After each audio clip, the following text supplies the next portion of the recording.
आशा करता हूँ सभी लोग ठीक और स्वस्थ होंगे। तो आज हम लोग रिलेशन एंड फंक्शन में एक्सरसाइज 1.1 के क्वेश्चंस का सलूशन करेंगे। पिछले वीडियो में हम लोग क्वेश्चन नंबर 3 तक का सलूशन कर चुके हैं। अब हम लोग क्वेश्चन नंबर 4 से सलूशन देखते हैं। किससे बच्चों? Question number 4। क्वेश्चन नंबर 4 क्या गिवन है? करे so that the relation R in R, कोई रिलेशन आर गिवन है रियल नंबर में, defined as R equals to, relation कैसे डिफाइंड है बच्चों? A B such that A is less than are equals to B, A is less than are equals to B is reflexive and transitive, या reflexive और transitive होगा but not symmetric, लेकिन symmetric नहीं होगा। तो देखते हैं बच्चों ये कौन कौन सा रिलेशन होगा फॉर सिमेट्रिक रिलेशन। किसके लिए बच्चों? सिमेट्रिक रिलेशन का कंडीशन क्या होता है? सिमेट्रिक रिलेशन में हम लोग लिखते हैं x R y imply that Y R x. क्या लिखते हैं बच्चों? X R y imply that Y R x. तो अगर कह दिया जाए यहाँ पे a is less than are equals to b, तो क्या हम लोग ए भी लिख सकते हैं? B is less than are equals to a नहीं लिख सकते हैं। क्यों? क्योंकि अगर हम लोग कह दे 4 से बड़ा है 8, तो क्या हम लोग ऐसा भी लिख सकते हैं कि 8 से बड़ा हो जाएगा 4? नहीं लिख सकते हैं। यहाँ पे अगर 4 से बड़ा है 8, तो ऐसा तो नहीं लिख सकते हैं कि 8 से बड़ा हो जाए 4। इसका मतलब hence it is not symmetric relation. ये सिमेट्रिक रिलेशन नहीं है बच्चों, सिमेट्रिक रिलेशन। अब कौन सा रिलेशन देखते हैं बच्चों? For reflexive relation. Reflexive relation के लिए क्या होते हैं बच्चों condition? For reflexive relation x R y imply that x R x for all x होता है। तो अगर हम लोग x R y imply that क्या होता है बच्चों? X R x for all x.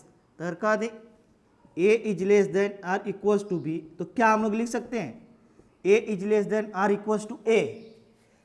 क्या यह ट्रू है? ट्रू होगा। क्यों? क्योंकि a is greater than are equals to a, इसको रीड क्या करते हैं? ए इज ग्रेटर देन और इसको क्या पढ़ते हैं? और इक्वल्स टू।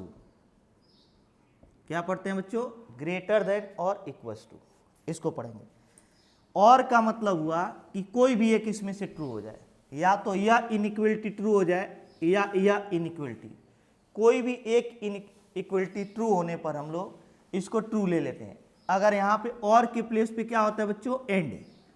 अगर और के प्लेस पे एंड होता तो इन दोनों इनइक्वलिटी को ट्रू होना नेसेसरी था, लेकिन हम लोग इसको पढ़ते क्या? ए इज ग्रेटर देन और इक्वल टू, मतलब कोई भी एक इनइक्वलिटी ट्रू हो जाए तो ट्रू ले ली जाएगी। तो क्या ए के इक्वल नहीं है? यह इनइक्वलिटी तो ट्रू नहीं होगी, लेकिन यह इनइक्वलिटी ट्रू है। ए इज इक्वल टू ए वाली ट्रू नहीं होगी, लेकिन ये वाली क्या होगी बच्चों? ट्रू हो जाएगी। तो कोई भी एक इनइक्वलिटी ट्रू होने की वजह से ये ट्रू हो जाएगा। इसका मतलब ट्रू है, तो यह रिफ्लेक्सिव रिलेशन होगा। कौन सा रिलेशन बच्चों? रिफ्लेक्सिव रिलेशन होगा। Hence it is also reflexive relation. Hence it is a reflexive relation. अब नेक्स्ट देखते हैं बच्चों कौन सा? For transitive relation. Transitive relation के लिए कंडीशन क्या होता है? ट्रांजिटिव रिलेशन, तो ट्रांजिटिव रिलेशन के लिए कंडीशन होता है x R Y and Y R z imply that x R z. Condition क्या होता है बच्चों? X R Y and Y R z imply that x R Z. तो अगर कह दीजिए a is less than are equals to b and b is less than are equals to c, तो क्या हम लोग ए नहीं लिख सकते हैं कि a is less than are equals to c? अगर ए नंबर जो है एज्यूम कर लिया 2 is less than are equals to b 4 assume कर लिया जाए, एंड यहाँ पे b 4 is less than are equals to क्या एज्यूम कर लिया जाए बच्चों? 6। तो क्या हम लोग ए नहीं लिख सकते हैं कि 2 से बड़ा हो जाएगा 6? क्या बच्चों? 2 से बड़ा हो जाएगा 6। ये ट्रू है। इसका मतलब यह और यह दोनों ट्रू है, लेकिन यह ट्रू नहीं है। तो रिलेशन रिफ्लेक्सिव और ट्रांजिटिव होगा, लेकिन सिमेट्रिक नहीं होगा। क्या बच्चों? सिमेट्रिक नहीं होगा। नेक्स्ट हम लोग देखते हैं क्वेश्चन नंबर 5। कौन सा बच्चों? क्वेश्चन नंबर 5 क्या गिवन है? क्वेश्चन नंबर 5 गिवन है हमें, check whether relation R in R, कोई रिलेशन है जो रियल नंबर में डिफाइंड है by R equals to A B.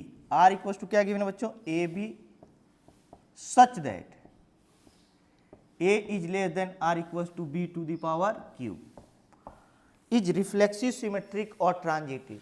हमें चेक करना है बच्चों कि यह रिफ्लेक्सिव होगा, सिमेट्रिक होगा और ट्रांजिटिव होगा। देखते हैं इसको। फॉर सिमेट्रिक रिलेशन, किसके लिए बच्चों? For symmetric relation. Symmetric relation के लिए कंडीशन क्या होता है? X R Y imply that Y R X, Y R X. अगर कह दिया जाए ए से बड़ा है बी पर क्यूब, तो क्या हम लोग लिख सकते हैं बी से बड़ा होगा ए पर क्यूब। यहां पर ए और बी चेंज होगा, पावर चेंज नहीं होगा। ए से बड़ा है बी पर क्यूब, तो बी को यहां पे कर दे, ए को यहां पे कर दे, क्या बी से बड़ा हो जाएगा ए पर क्यूब? पावर अपने प्लेस पे रहेगा, बस बी यहां पर आ गया, ए यहां पे चला गया।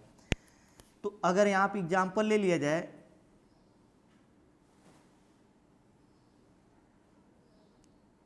टू से बड़ा है क्या बच्चों? 100 पर क्यूब, तो क्या हम लोग ऐसा लिख सकते हैं 100 से बड़ा होगा 2 पर क्यूब? नहीं लिख सकते। जैसे 2 से बड़ा होगा 100 पर क्यूब, तो अब 100 को यहाँ पर लाते हैं और 2 को यहाँ पर ले जाते हैं, तो क्या 100 से बड़ा हो जाएगा 2 पर क्यूब? नहीं होगा।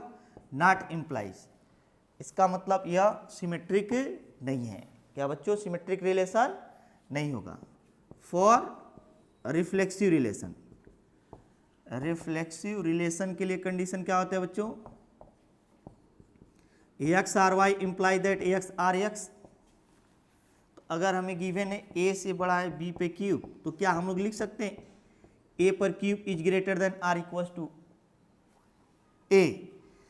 क्या ए पर क्यूब ए से बड़ा और उसके इक्वल होगा ऑलवेज? नहीं। फॉर एग्जाम्पल 1/2 से तो बड़ा है 1 पे क्यूब, लेकिन क्या 1/2 से बड़ा हो जाएगा 1/2 पर 3? नहीं हो पाएगा। क्यों? क्योंकि 1/2 है और ये 1/8 हो जाएगा, ये तो छोटा हो जाएगा, तो नॉट इम्प्लाइज दैट होगा। इसका मतलब यह रिफ्लेक्सिव भी नहीं होगा। क्या बच्चों? रिफ्लेक्सिव नहीं होगा। Hence it is not reflexive relation. कौन सा रिलेशन नहीं बच्चों? रिफ्लेक्सिव रिलेशन नहीं है। नेक्स्ट हम लोग देखते हैं क्या ये ट्रांजिटिव होगा। कौन सा रिलेशन बच्चों? Transitive. For transitive relation, transitive relation के लिए कंडीशन क्या होता है? ट्रांजिटिव रिलेशन के लिए कंडीशन होगा बच्चों x R Y and Y R Z imply that x R Z, X R Y and Y R Z imply that x R Z.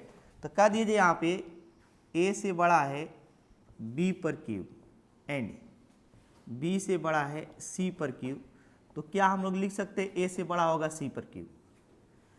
क्या है बच्चों? ए से बड़ा है बी पर क्यूब एंड बी से बड़ा है सी पर, तो क्या ए से बड़ा सी पर क्यूब ऑलवेज लिख पाएंगे? एग्जाम्पल देखते हैं हम लोग। एज्यूम कर लिया जाए यहाँ पे 2 ले लिया जाए, 2 पर 3, तो यह 8 होगा। 8 से जस्ट एक नंबर कम ले लेते हैं 7। क्या बच्चों? 7।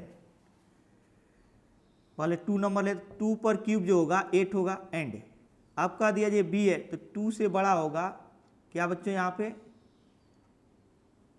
√2 पर क्यूब, √2 पर क्यूब। तो क्या हम लोग लिख सकते हैं कि 7 से भी बड़ा हो जाएगा √2 पर क्यूब? ये ऑलवेज ट्रू नहीं, ये ट्रू नहीं है। क्या बच्चों? ट्रू नहीं है। ऐसे एग्जाम्पल और ले लेते हैं। नॉट इम्प्लाई दैट, इसका मतलब इम्प्लाई नहीं करेगा। और भी एग्जाम्पल, अगर यहाँ पे ले लिया 3 पर क्यूब, तो ये 27 होगा, उससे जस्ट एक कम ले लेते हैं 26 एंड ये 3 है, 3 से बड़ा हो जाए 2 पर 3, 8 बड़ा होगा। तो क्या हम लोग लिख सकते हैं कि 26 से बड़ा होगा 2 पे 3? नहीं होगा, ये भी इंप्लाई नहीं करेगा।